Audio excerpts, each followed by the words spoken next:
Welcome back to another episode of My Book of Mormon. So it's me, David Michael, and today we have a very special show. It is called the Mymo Special. So instead of reading the Book of Mormon today, I know, it's very sad. We've all become quite used to listening to me trying to figure out what in the world's going on in that book. But today, instead, we have some guests that have joined us on the show. So this is actually a two-part show. So apologize in advance for it being long. The second part of the show I recorded first, thought that was a done deal. But then we got a surprise in that I was finally able to connect with John Larson from the Whitefields Educational Foundation, who all of you know is the organization that we partnered with for the Taylor Scholarship. So John's going to come on and talk to us a little bit more about what the organization does, why the scholarship can really go to help a lot of people. And so we'll start with that. And then the second half of the show, I will be speaking with Janie and Joseph, two ex-Mo Mymos who have joined into the show to talk about the things that I, what I've read so far, the different aspects of the LDS Church and living within it. And then I kind of turn it over and let them ask me some questions. And so they did just that. So without further ado, I say we just jump right into this, and let's hear from Mr. John Larson himself. So today we're joined by John Larson, who is not only the host of the podcast Mormon Expressions, but he is also the executive director of the Whitefields Educational Foundation. So many of or I hope all of our listeners have heard about the Taylor Scholarship that we've partnered with Whitefields. And so we brought, John agreed to join us today to talk a little bit about what the foundation does and the type of people that it helps. So John, welcome. Wow, thanks for having me. I'm happy to be here. Oh, it's great to have you. So why don't you tell us a little bit about what Whitefields, what kind of services it provides? So you mentioned we started the podcast a few years ago, and we realized there was a lot of issues with people who are leaving fundamentalist religion.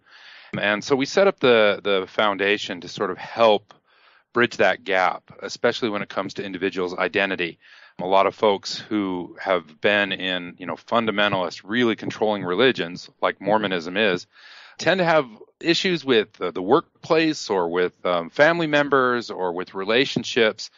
Not necessarily issues that will drive them into mental hospitals, but they have to adjust to things. So one thing we wanted to do, we saw a gap out there in terms of counselors, therapists, those who were schooled in dealing with religious transition issues. If you go onto your healthcare provider's website and you look up counselors, they'll have depression and divorce and anxiety listed, but very few of them have religion or religious transition listed. So we wanted to make sure we could provide access to the kind of healthcare providers, the workshops and the therapists who can do that. And then we ended up hosting these workshops on religious identity, on faith transition. One of the favorite groups that we have is for people where one of the members of a marriage stays in a fundamentalist religion and one leaves and becomes agnostic or non-religious. Well, this can put a huge strain on the relationship. So, for example, on that particular class, we have two therapists, one who's a strong believer and one who's a non-believer, who joint work the couples through these issues to help reestablish communication in their relationship beyond those religious structures that they principally started their relationship in. So those are the kind of things that we want to facilitate, not necessarily to move people away from religion or move them from one religion to another, but help them establish their own identity with whatever faith course they take moving away from a particular religion. Well, that's exactly what I thought it was. So I'm glad to hear that we picked the right foundation. Great. So can you tell us a little, maybe some of the specific examples of people that have been helped through this? Oh, sure. In particular, and we started this, from a Mormon perspective, but we found that there's been other fundamentalists, evangelicals, Jehovah's Witnesses, even one particular woman who got involved who was Muslim, who run into these same sort of issues. And so there's a great couple who went through our faith identity class. And they had transitioned out of religion and they thought things were going well. And they thought, oh, well, we'll take the class. And they found out that it just helped them put a better perspective on it, especially their relationships. The way she explained it to me is it softened her view. Because oftentimes people who come out of religion sort of flip everything. where these fundamentalist religions tend to look at the outside world as enemies or potential converts. And sometimes people who leave them just flip that view, and now the old religious structures are the enemy, and people who believe are the ones they have to watch out for. So what we found as we go through that identity and establishing yourself in the world, that whole anger and thrash against religion just tends to soften, and they tend to have an easier time of things. All right. So what kind of advice could you give for a lot of the listeners specifically that have reached out to me and said they feel trapped, that they stand the potential to lose everything in their life, especially within the LDS community?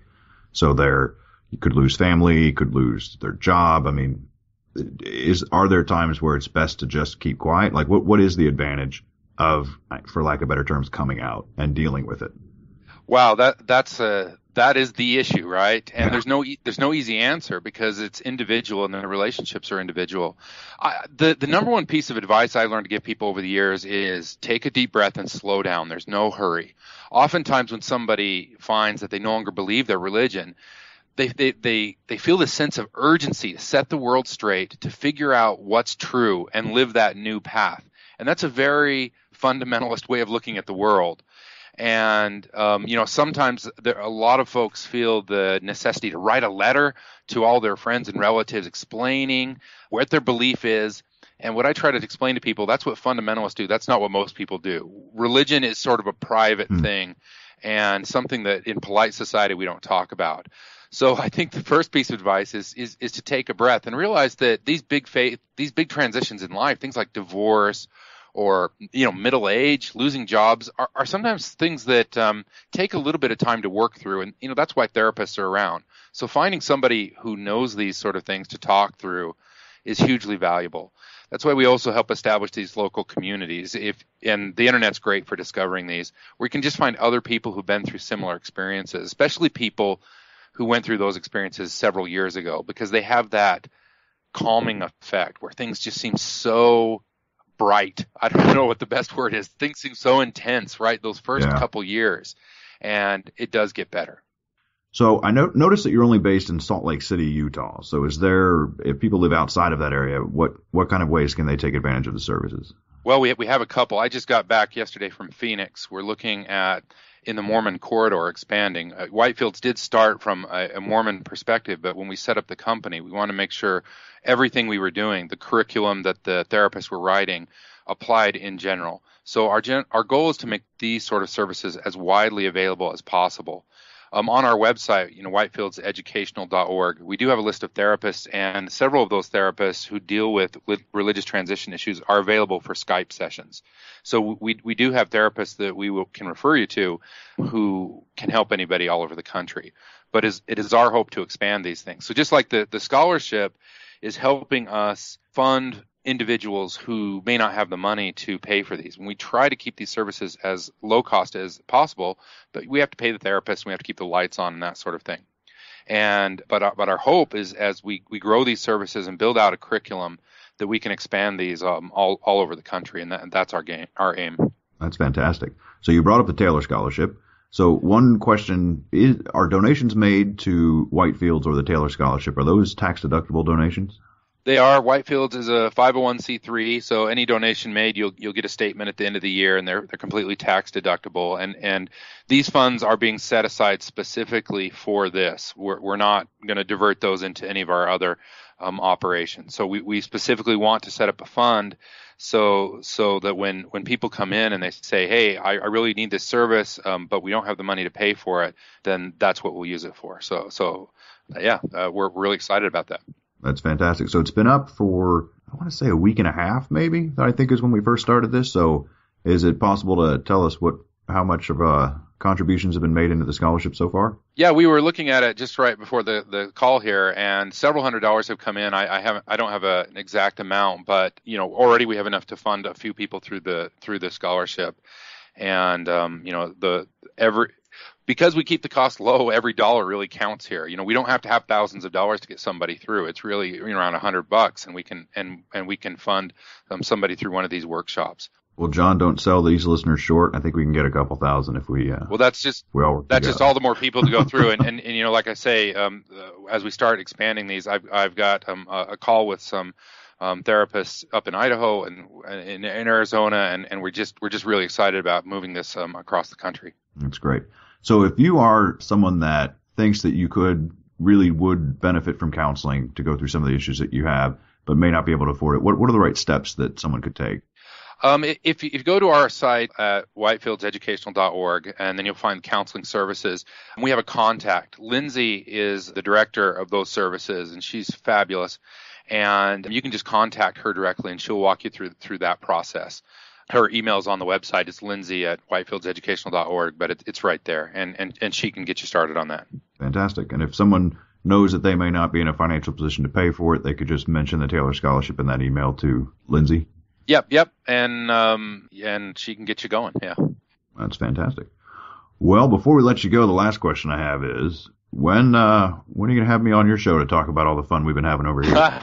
You know, we talked about it right when you got started, and if you remember, I kind of brushed you off and said, well, let's get you going. So I was thinking about it. I want you to get to Alma. Once you get to Alma, you can come on. Alma. All right. I have no idea how far away we are from that, because when I say I don't read ahead, I don't even know what chapters are coming. Where are you at? We are in Jacob. Oh, so you've made it all the way through Isaiah. Oh, I did. I had fun with Isaiah. I think. Well, you're almost there. Everyone warned me. Everyone terrified me about the Isaiah chapters, and I had a blast with them. I mean, there was so much just rampant killing. It was just, I don't know.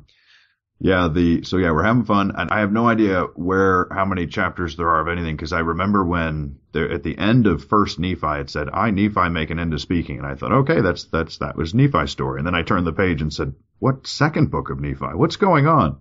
He just said he was done talking.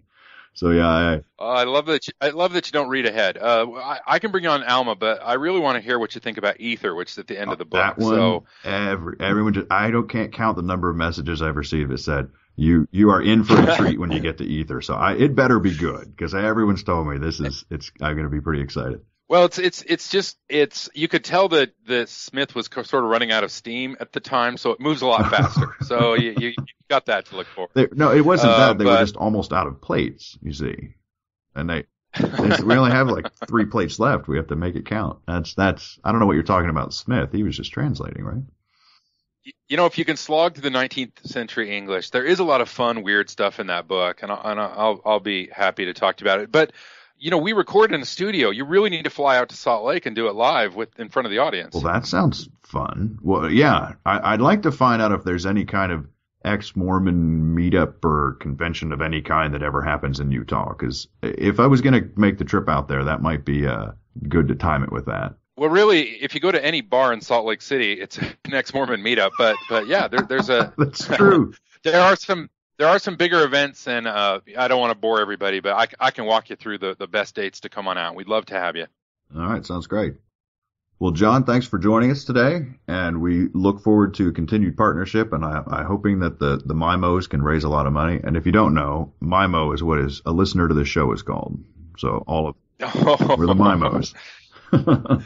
The listeners to my show are they're all anarchists. They wouldn't like it if I called them anything except names. Okay.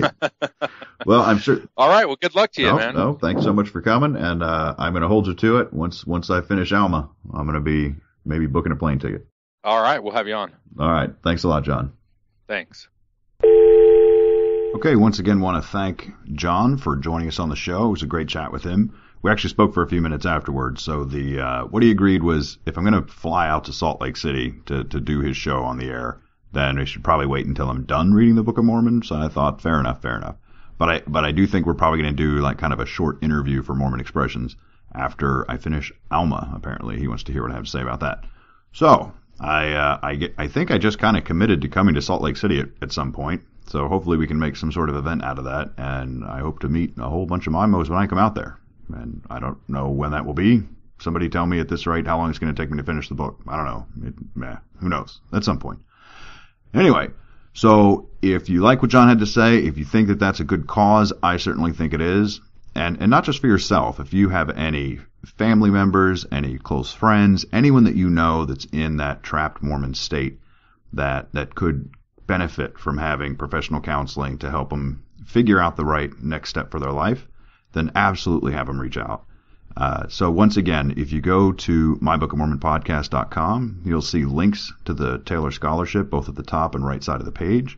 Click either of those, and it will redirect you directly to the page, the Taylor Scholarship page, which is whitefieldseducational.org/mybookofmormonpodcast. And so that's the site you go to if you want to contribute.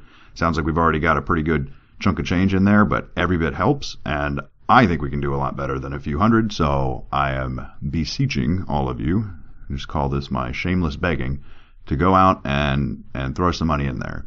Like I said before, even if everyone just gave something as little as $10, we would make thousands. So I'm certain that the Mymos that I know, yeah, we can do better. So all right, hopefully we can really get that fund up to a place where we can help a lot of people.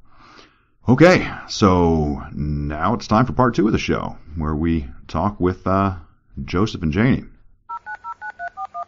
Welcome back, everyone. So today we decided to have a few guests on the show. So the reason I wanted to do this, actually let me backtrack a little, is when I first started this podcast, and I thought I was pretty clear with what the intent was. So the intent from the beginning was, I'm going to read the Book of Mormon cover to cover to see what it has to say. I never, and I want everyone to listen to this, never claimed that I was going to try and learn about the customs and traditions and beliefs of the LDS Church. Didn't say that.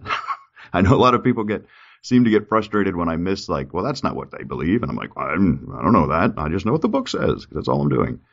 But it does seem that after every episode, I get so many emails and there's so many posts on the website trying to explain how the church believes what it is I just read. And so I thought, you know what? My audience has spoken.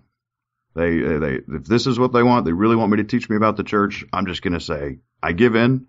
I'm going to learn more about the church instead of just the book. I am going to still do my best to not have any spoilers, so we'll see if we're successful with that. So anyway, what we decided to do, I have 2 Exmos that have joined that are also both Mymos. I don't know if that's taken yet. I hope you guys are caught up on the show. Trying to start the word Mymo. Don't know if it's going to work or not, but I'm going to keep going until people tell me I'm an idiot. So first up, I'm going with all right. Well, Janie spoke first, so first we want to introduce Janie. So Janie, why don't you tell us a little bit about yourself before we get started? Okay, can do.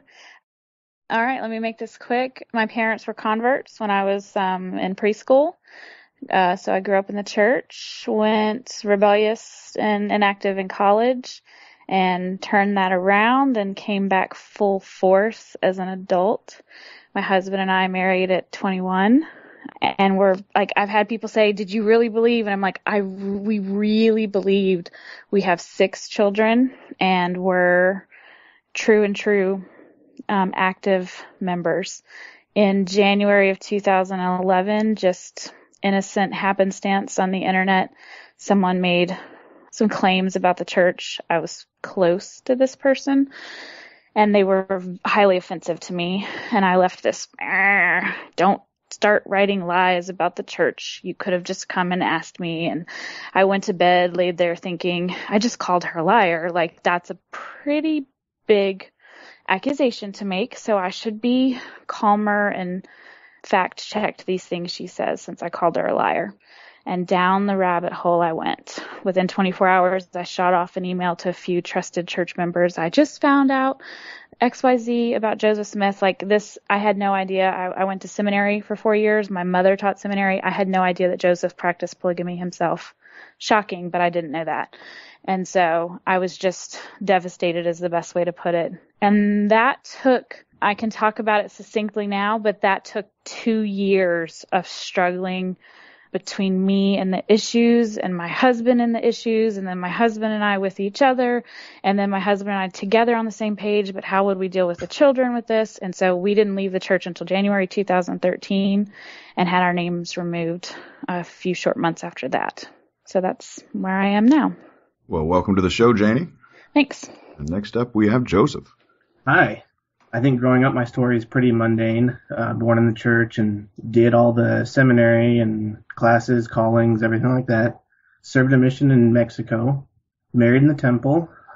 Actually, while on my mission, I attracted into a family. One of the daughters ended up I guess, accepting the teachings and being baptized.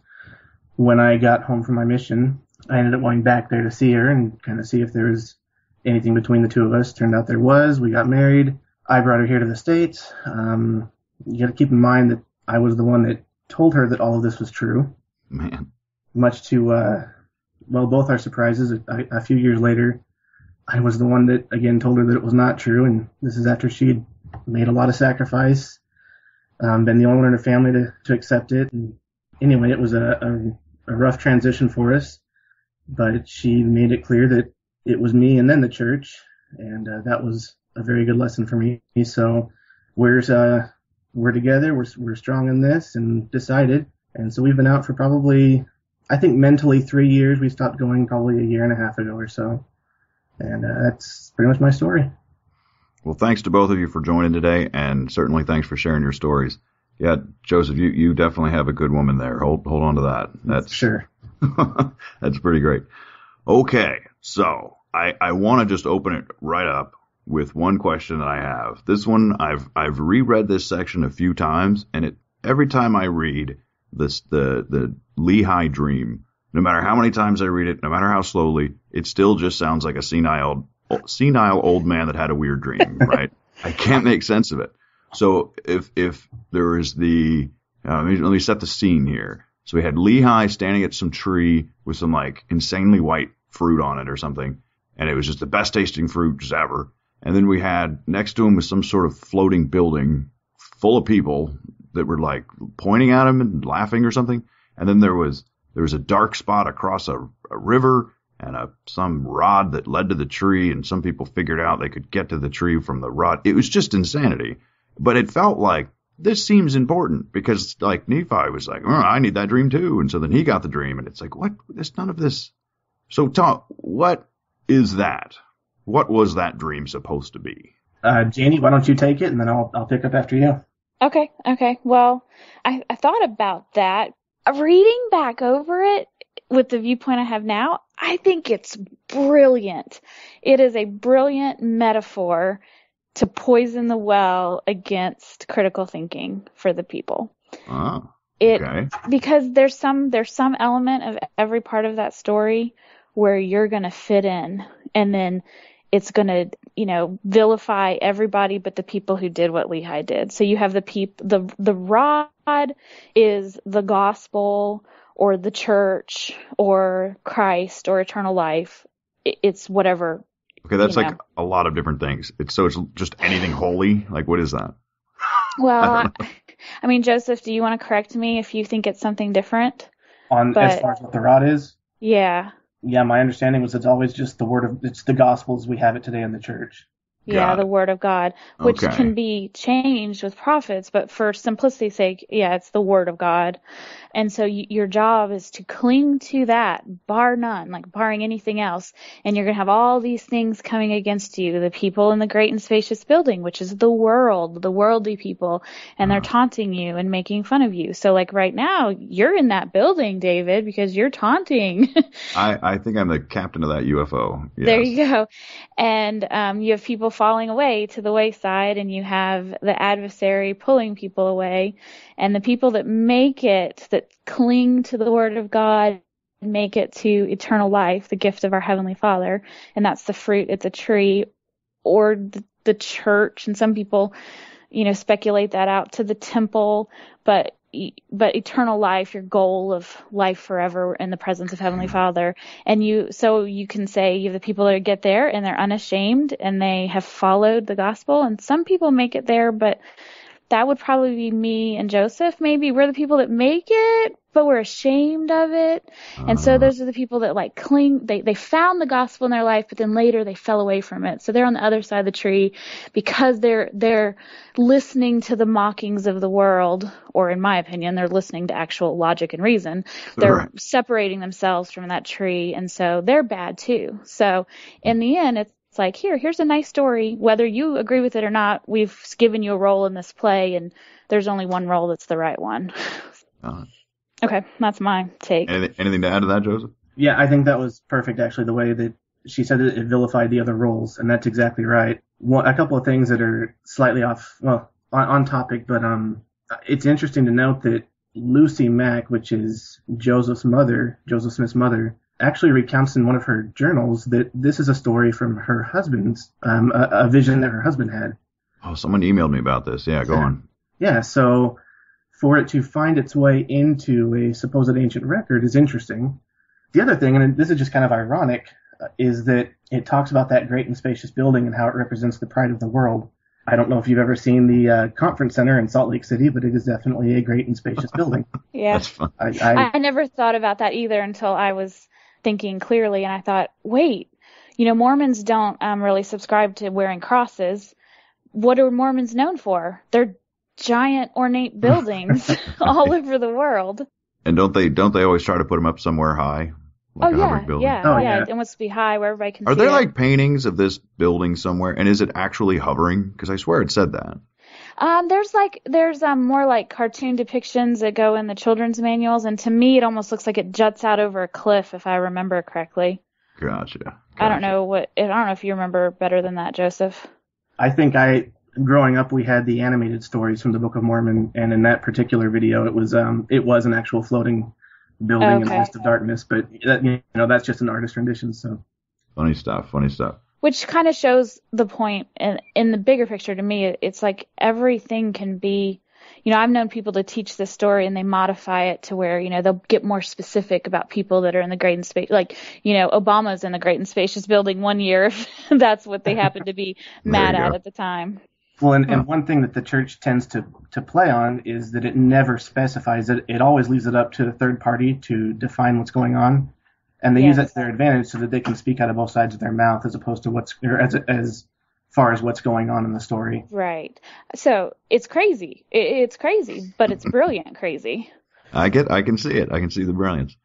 Yeah, I think there's a lot of things that I've found that perhaps the reason it's written so, I don't know, unclearly is so that it can be interpreted however those in power want to interpret it. Right? Exactly.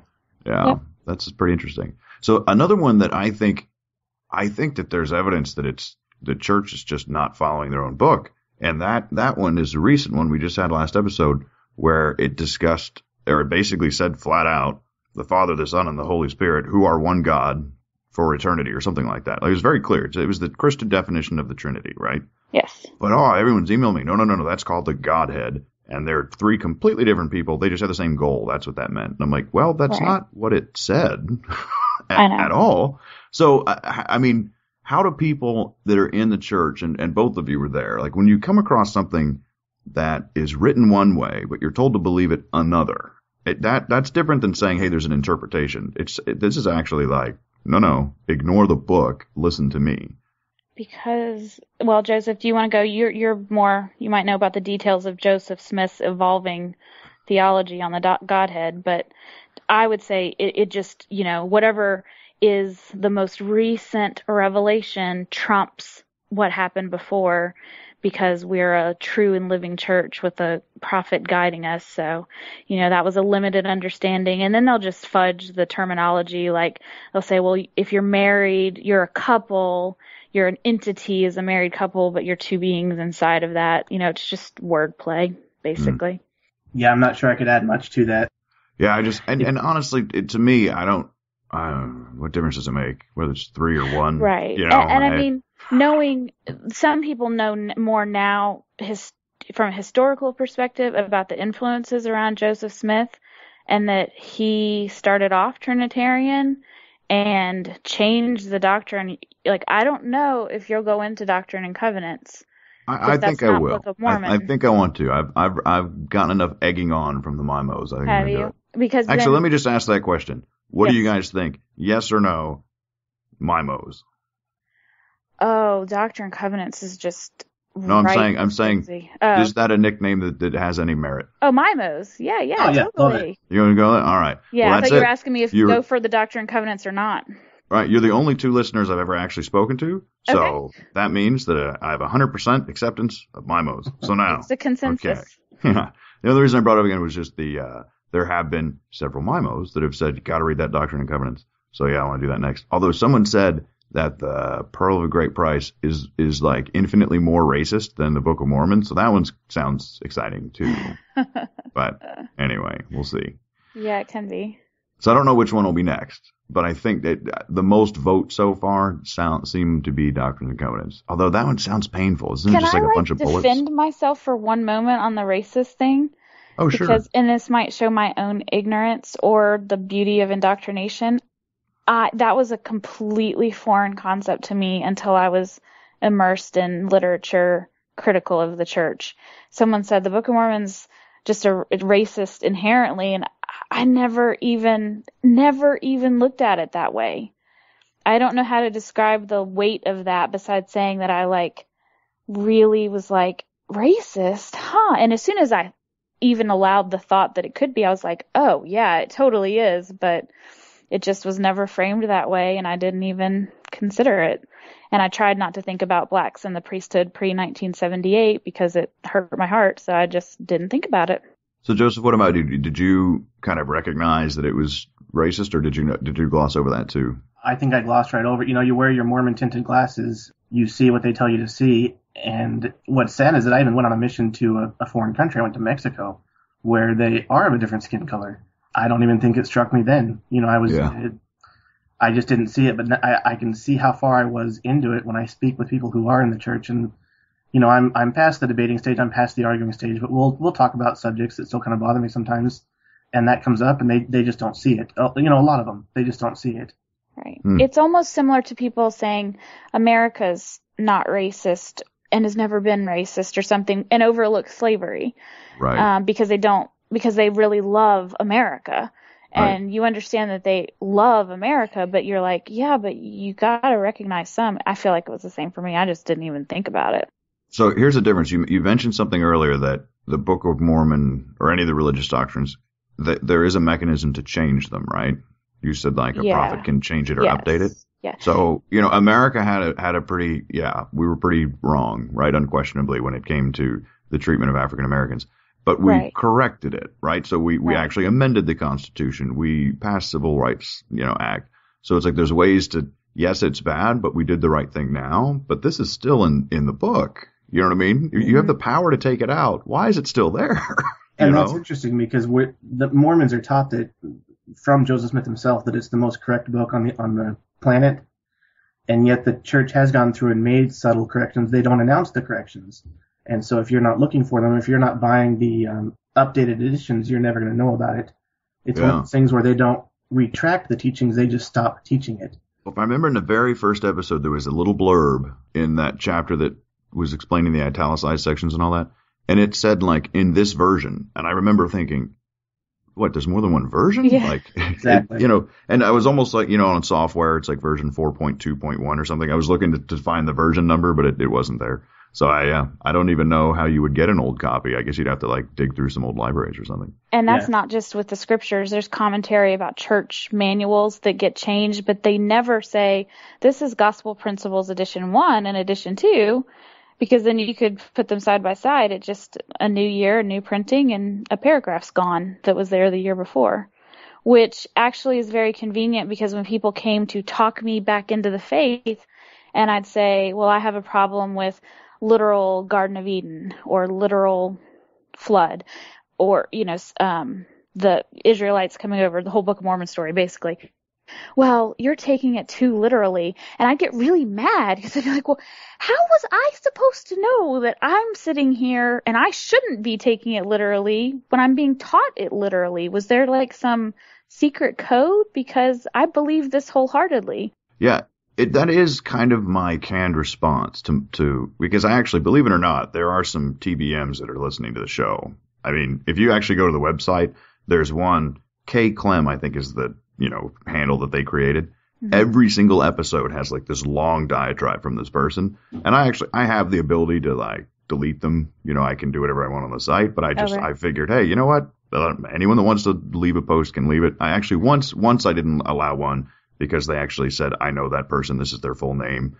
That one, I emailed the guy and said, that's not getting posted. Good try, but no. Because I have to like approve them when they get posted. But there's one, it's like, so every episode I get like this long thing about like, oh, I don't know how you missed this. they're mostly respectful. There's been a few insulting things that I don't know if it's a she, it could be a he, but this person said, but I just let it up there. I don't even remember what the point of me saying that was. Joseph, yeah. I know what it is now. Oh, sorry, go ahead. Well, just kind of my canned response, and I actually have not responded to her at all because it would almost be the same answer. It would be, if that's what God wanted me to get from that, it should have said that. Yes. Because it didn't say that. You know what I mean? Well, and I feel like, I don't know if Joseph feels the same way. I realized over time that it was this really sly ad hominem attack on me. Like, oh, sister, you didn't realize what Heavenly Father meant for you to understand when you read that? Like, and I'm just sitting there thinking, no.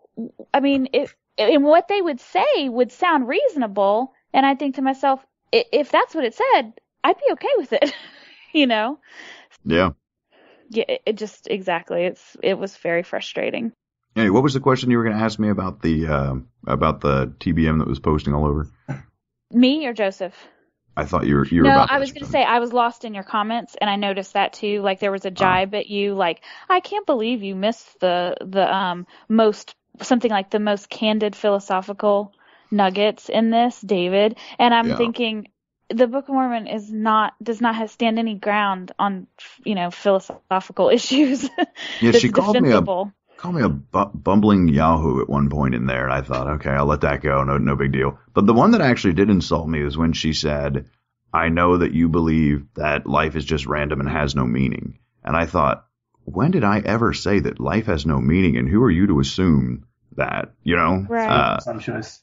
Right, it's just this assumption that if you don't have God, you must have a meaningless life. And it's like, well, that's not true at all. I would actually think that my life, I could argue, has more meaning because I own it, and I, completely.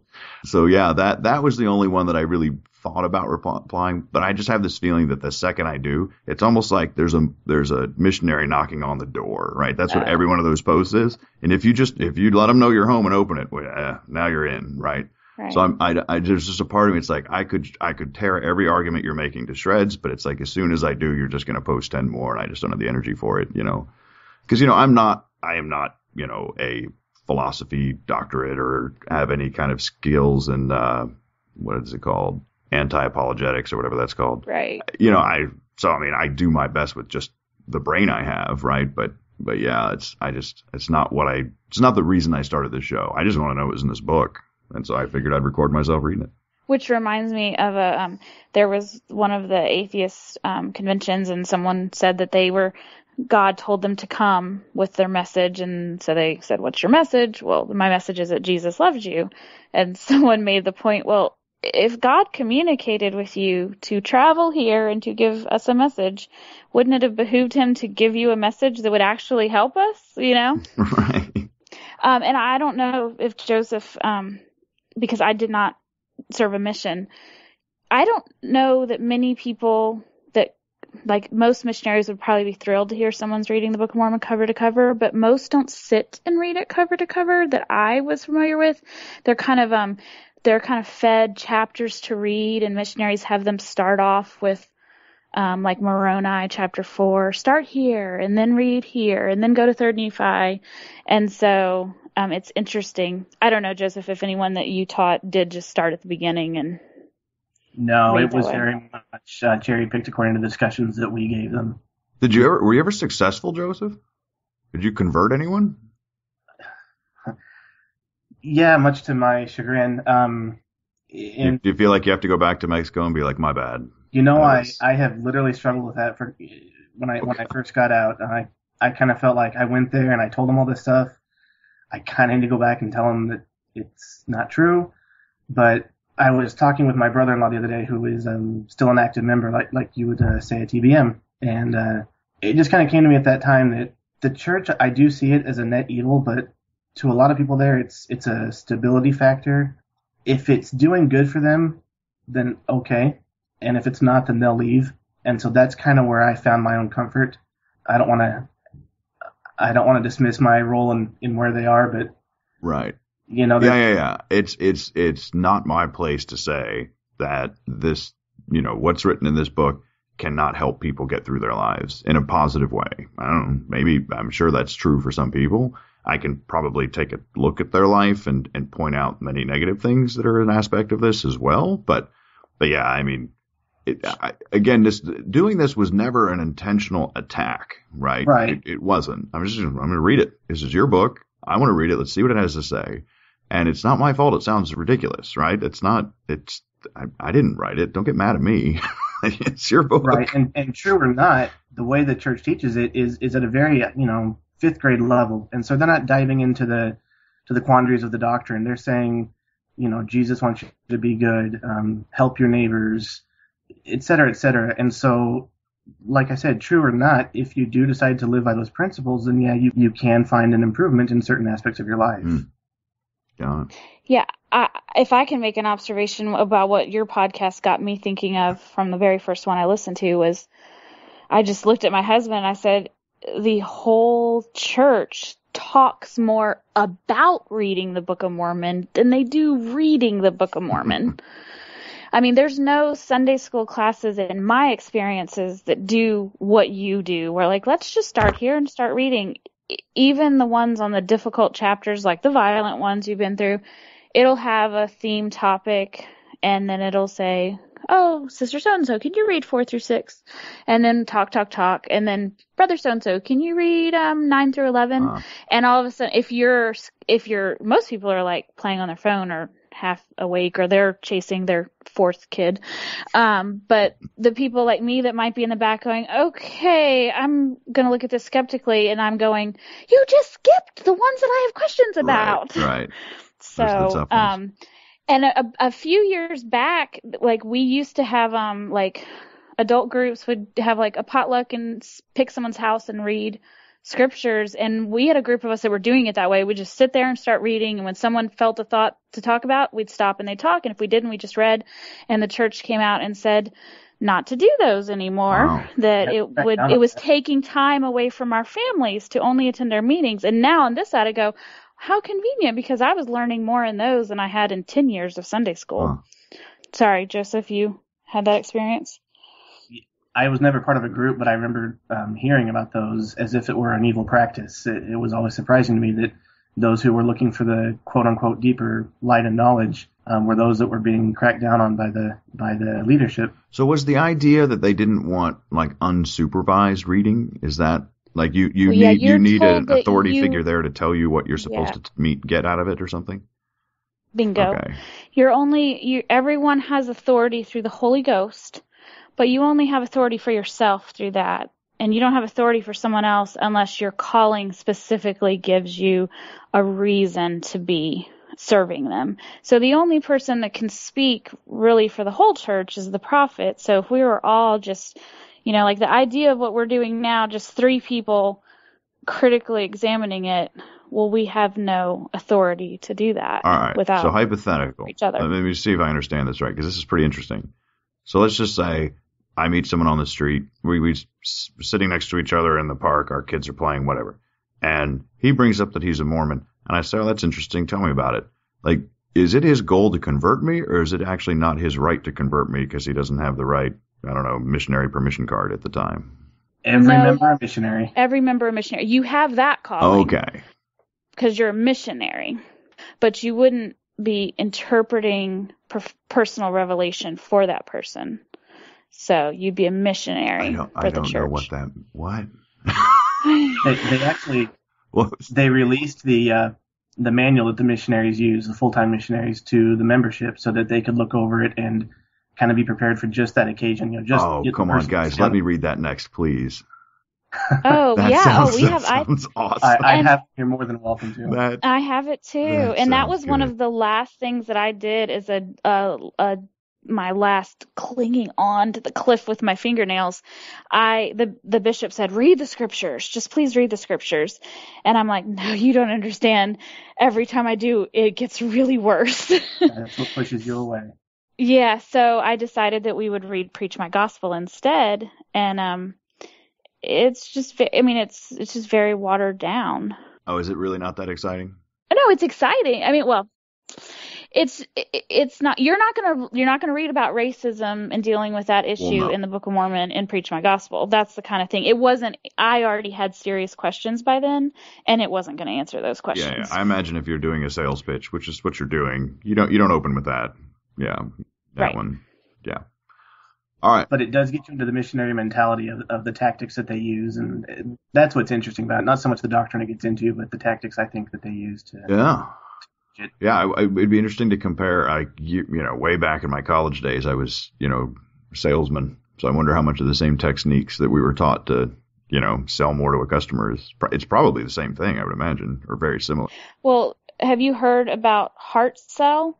I mean, the church's business entities, they market the way that they sell things, and it's almost, if you're reading about heart sell, the way they make commercials for companies, it's almost the same way they make commercials for the Mormon church. So they realize that these are good sales techniques. Yeah. You just don't realize that as a member being taught how to do them. It's also why Mormons flock to multi-level marketing and get-rich-quick schemes, because the church is built on testimonials, and MLMs are built on testimonials. So a lot of people are already geared to that mindset, and they thrive in Mormon communities. It's pretty interesting. All right, guys, I'll tell you what. This is unplanned. You didn't know this was coming, but I'm just going to flip it over, and you two can ask me anything you want, and I'll do my best to answer. Maybe there's people out there that are actually interested in who I am and not just the book. So if that's true, if you don't care about me at all, you can just stop listening to this episode. But hey, if you're curious about what Joseph and Janie curveballs they could throw at me, then keep listening. So who wants to go first? I've talked a lot. You got anything, Joseph? I have some, but I'll let you go first. Okay. One of the questions, I guess, you said that you were inspired, was it the Quranify Me podcast or one of those similar to it? Did you pick the Book of Mormon because it's kind of what was left, or did you have an inherent interest in this particular, or what was it that drove you to the Book of Mormon versus any of the other religious texts? So it probably is. It was the one left. But it actually started. So Thomas in the Bible is a podcast with a guy reading the Bible. Obviously, his name's Thomas. And it was the only one that I knew that existed, like from a skeptical point of view. You can have podcasts everywhere with people reading the Bible, but from a skeptic's point of view. And so I just got really into it. And I remember, because I had done that, right? As an adult, I'd read the Bible cover to cover, and it was just horrifying. So then when I listened to him, I just remember having the same thoughts in my head that he was saying. And I thought, man, it would have been nice if I could have done this. So I actually thought, well, the Quran would be the next logical one. And I actually had 2 episodes recorded of, what was the name? What did I call it? Oh, First Time Quran. That's what I call it. First Time Quran. So I had 2 episodes done. And then I actually was listening to, I don't remember which podcast, but a podcast. And this guy got on, and it's like, yes, he has a Quranify Me podcast. I was like, son of a, I missed it. And I looked him up, and he started like 5 months before I did. I was like, Urgh. So, I didn't never uploaded them. I had them recorded. So I was like, okay, change the course. And then I thought, well, let me try Book of Mormon. Okay, fine. And again, I didn't even it wasn't really a show until I had, I think, 6 episodes done. So I didn't want to just go and post like 1 episode, right, up to the, who wants that? So I thought I'd have a couple done and then put it up. And so it was pretty easy. Like, I didn't really put any investment in other than the fact that I got some recording equipment. And then, the book was free, so that was handy. You just download it and just give it to you. That was great. So I started reading, and like right off the bat, and you can go back and listen to the first episode almost immediately. I'm like, oh, this is going to be fun, right? Because I'll tell you, maybe one day I'll actually post those 2 that I read on the Quran. It's really boring. Like, it's just really, really boring material. And it would have been just mental anguish to try and make that entertaining. You can certainly listen to Quranify Me. He has to do a lot more than I do to make it entertaining. So there's lots more sound effects, and he does little skits. It's like, you just have to, right? Because it's just such a boring book. And so the fact that this one, I was hooked immediately. As soon as I read the testimony of Joseph Smith, I was like, this is going to be a fun ride. And so then I just started churning them out. I mean, I actually wanted to see what was coming next. And so then once I got like 6, I actually remembered, oh, wait, yeah, I have other things I have to do, like create a website and get this on iTunes and all that. So then I took a little break to get all that kind of stuff set up, posted them up, and then I kept going. But yeah, so it certainly was the original choice to read the Book of Mormon. It was that's what's left, right? And I was debating that one or the Scientology one, what's it called, Dianetics. But I actually thought, yeah, but I just thought that I don't think as many people care. Mm-hmm. You know what I mean? And I did. I asked quite around with a lot of my friends, and I'm like, would you be more interested to know what's in the Book of Mormon or Dianetics? And they were like, definitely Mormon, because you'd be surprised, or maybe you wouldn't be, but most people don't know. Like, if you're outside of that Mormon bubble, we really don't know what's going on in there. I mean, I didn't know it. I mean, you hear a few things. Like, I remember at some point someone said, yeah, Mormons believe that they're descendants of Native Americans or something, or that. And I just remember thinking, well, that's bizarre. I was going to ask you that. What did you know about Mormons before? And how crazy would you have said we were more crazy or less crazy than Scientologists?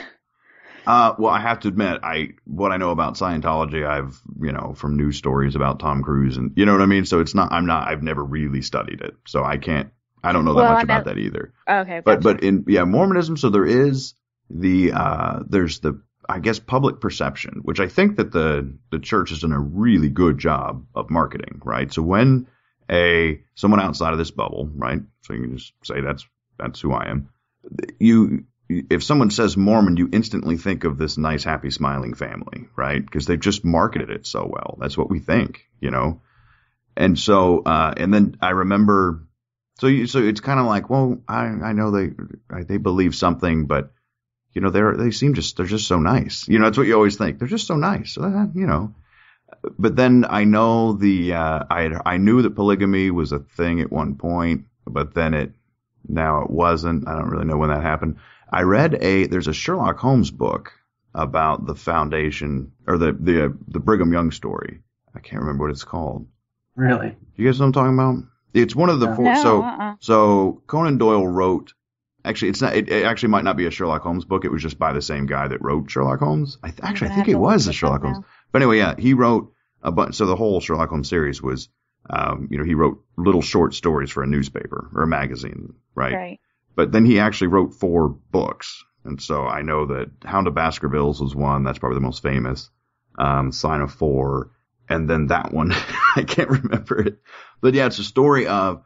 Like there's a man and his daughter, and they're trying to go west. I think like the mother died on the journey, right? They're pioneers trying to get to California, and they basically reach a point where they're dying, right? So they're literally just laying there waiting for death. He's holding her hand, and then along comes this massive caravan, and it's Brigham Young and all of his followers. And so they say, hey, we're going to bring you with us. But the dad's never sold on this, right? I mean, he recognizes they saved his life, and he's like very happy about it, but they're trying to like marry his daughter off to older people and all this kind of stuff, right?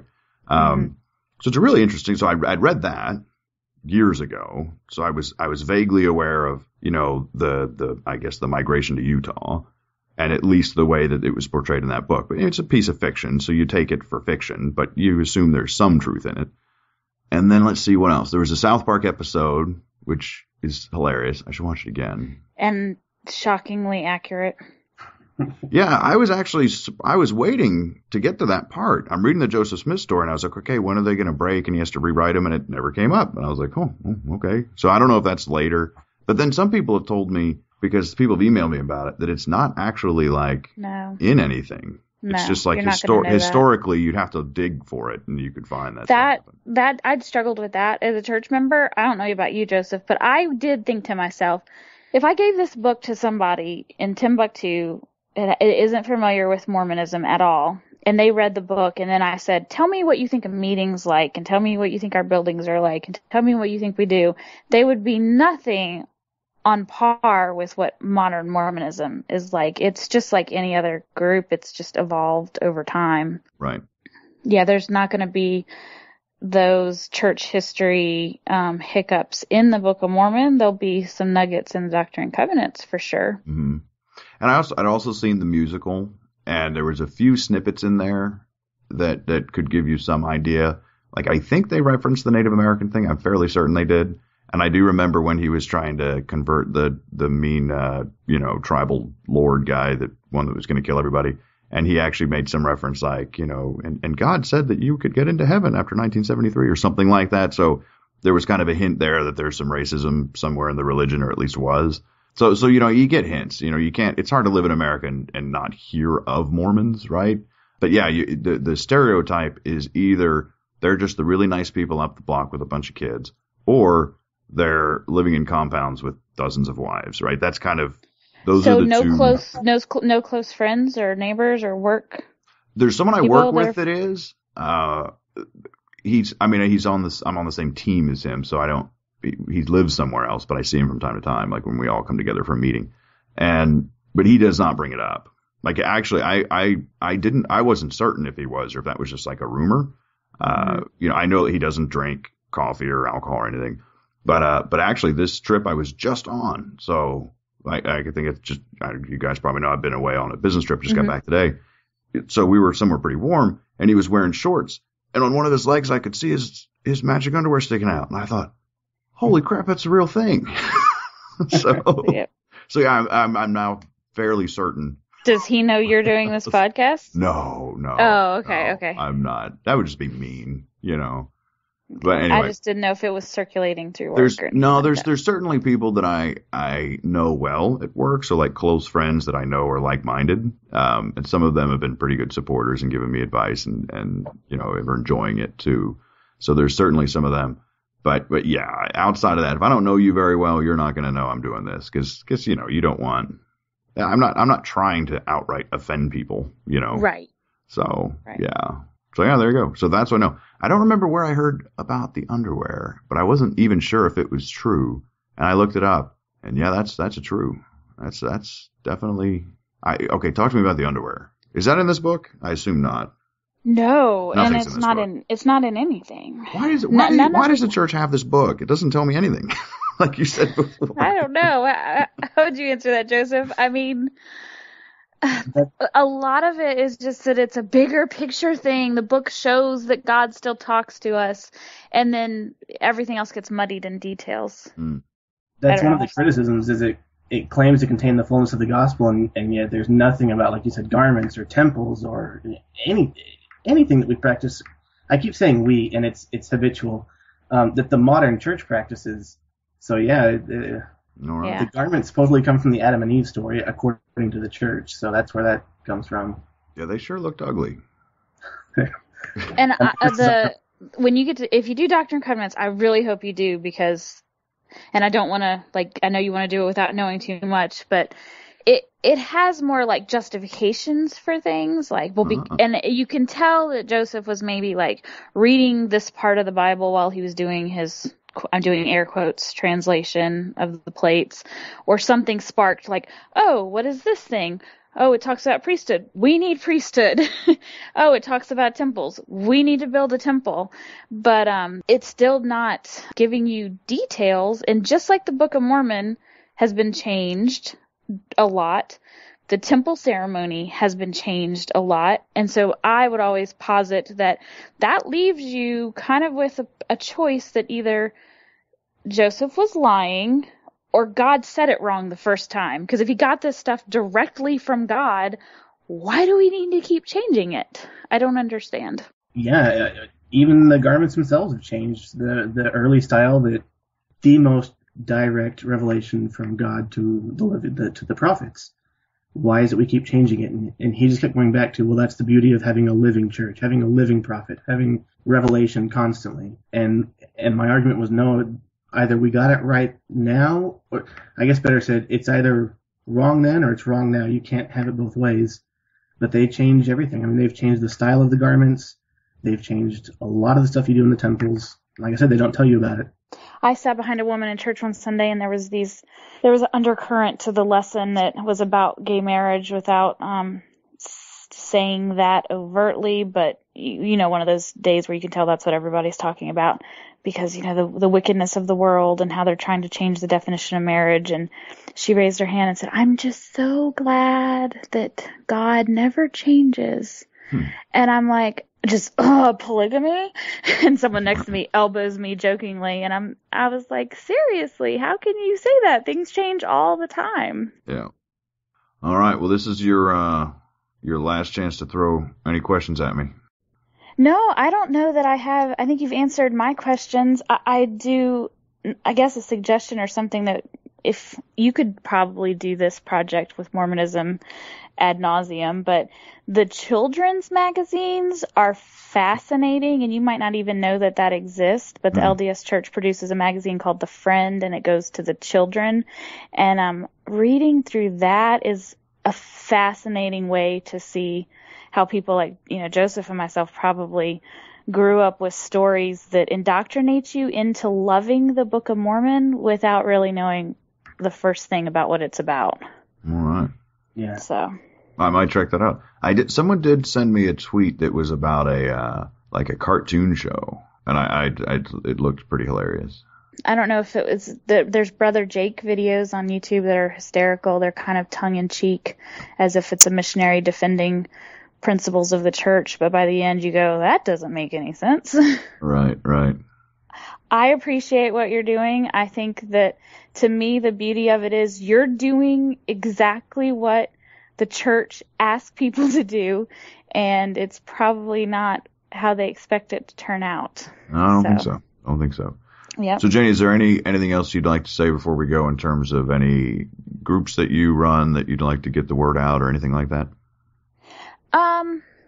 No, not specifically. I mean, Really? There's really not one that you want to say that everyone asked you to say? Well, I love Mormon Expression and the VIP Lounge.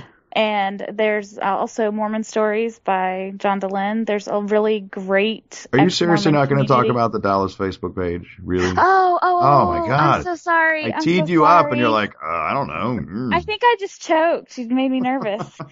Yeah, Okay. we are the smallest of those groups, so I'm gonna be roasted by them. But there are other places in other cities that have a similar thing. But you do have to Dallas, actually say what it is. Okay, there you go. Dallas area Mormons in Transition. Damn it, for short.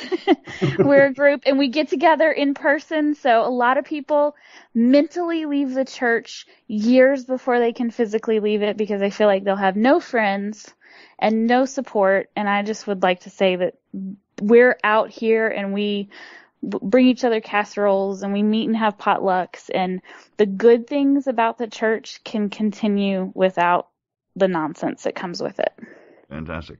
Well, maybe your group can do a little fundraiser for a scholarship fund. That could happen. I'll just leave that as an idea. There you go. I think that's a wonderful idea. All right. So Joseph, I don't know if you had any final comments that you wanted to make. Yeah, just real quick, and it's kind of a question that I think we all know the answer to, but if you would speak to the Taylor Scholarship, and I know that's not what you set out to do. You set out to read the Book of Mormon. Can you kind of speak to it? How it's affected you, the way that you're helping people, and trust me, because you're doing just that, with or without the scholarship. The podcast in itself is helping people. Yeah, it changed, and I know I've kind of said this a few times on the show, but I'll say it again. At the onset, the reason I was excited about it when I read that Joseph Smith testimony, because I thought I can make this funny. You know what I mean? And I don't even have to try that hard. And so I thought this is going to be a really entertaining show. At least I thought it would be, right? I actually thought that it would be people like me that would listen to it. People that didn't know what was in the Book of Mormon. And hey, here's a really fun way to find out. And I absolutely do have those listeners. So those people reach out. Although that group doesn't email me as much. Although they do tend to do a better job on iTunes ratings. Just saying, if you read the comments on iTunes, most of those seem to be the, I didn't know it was in the book. So, yeah, just saying. A lot of people, I wonder if it's all the closeted Mymos that are afraid to.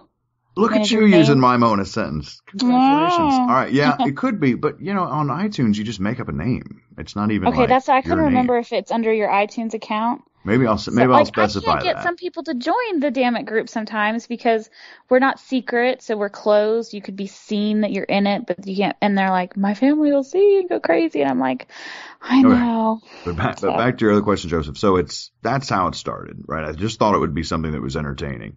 And so and I think I've talked about how the the knowledge of the show went kind of viral almost right away. As soon as it hit that ex-Mormon subreddit, it just boom. I was actually getting all these messages from the website saying, your stats are booming. And I was like, what is happening? So yeah, that's then all of a sudden I started getting just tons of messages from people like that. There were certainly people that were just like, I've left years ago and this is really helping me to kind of give me the validation that I made the right choice, I think is the best way of saying that. Like, variations of that. But a lot of people have said, I still feel guilt for the fact that I left, and listening to this podcast is easing that guilt, right? So that was kind of one category of listener that kind of said I was helping them and it wasn't just comedy for them. And then the other group, the one that really touched me, were the ones that, would just tell me these stories about, I know this is nonsense. I get it, but I will lose my job. My family won't talk to me again. And, I had a brother that left the church and we're not allowed to say his name, and just like awful stories.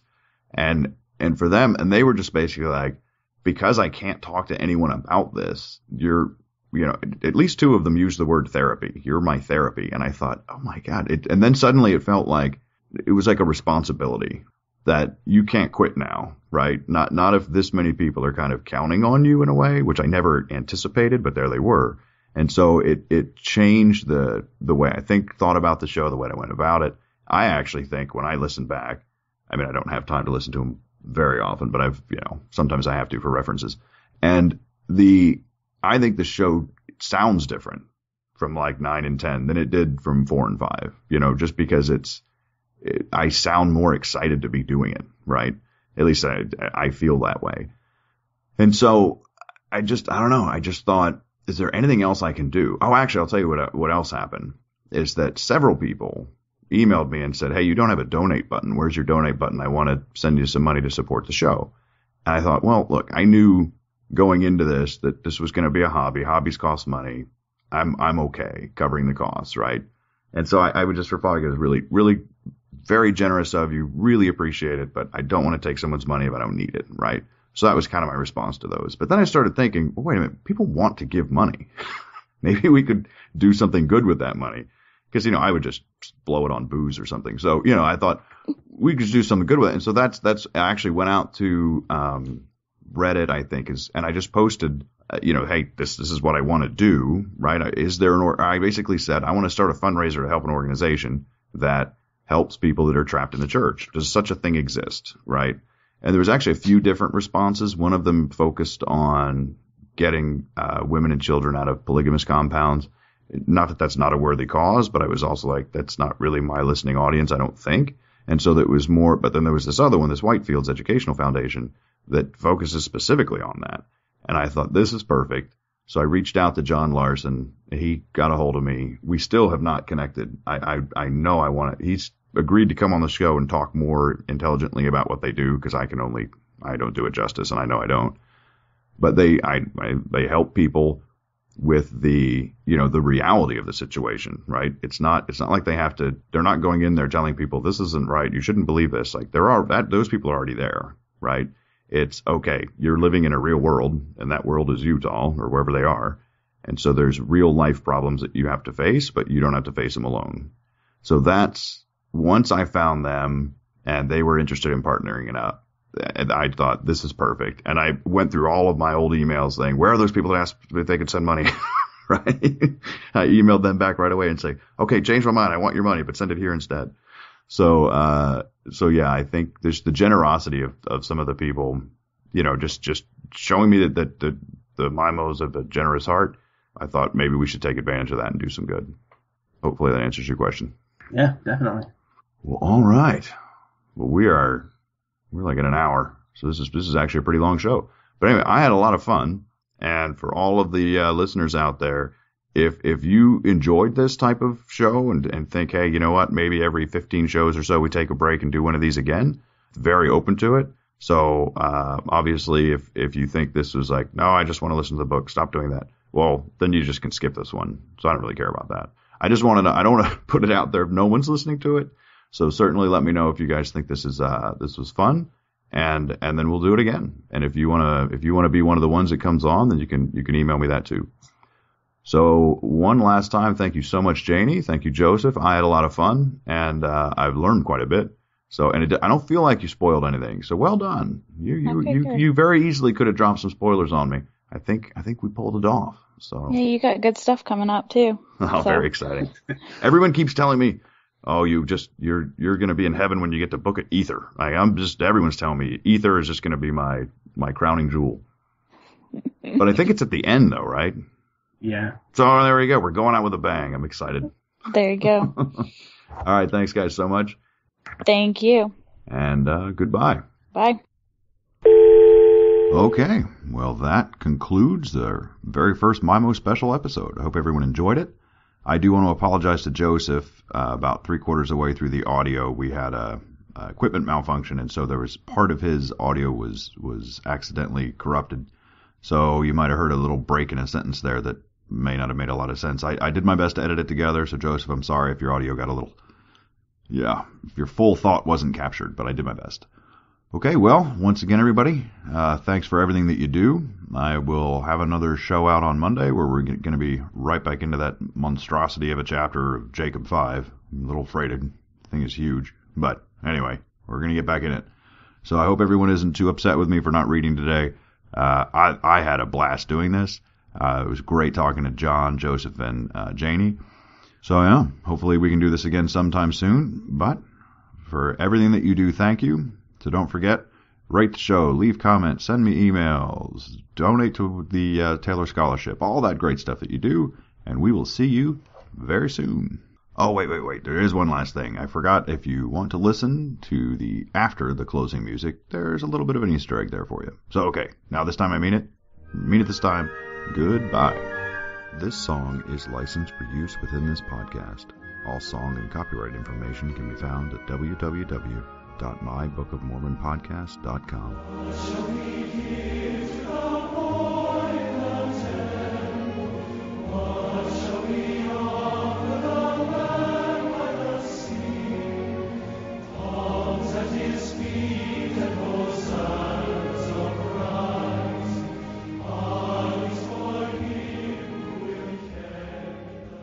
I think I hear Joseph too.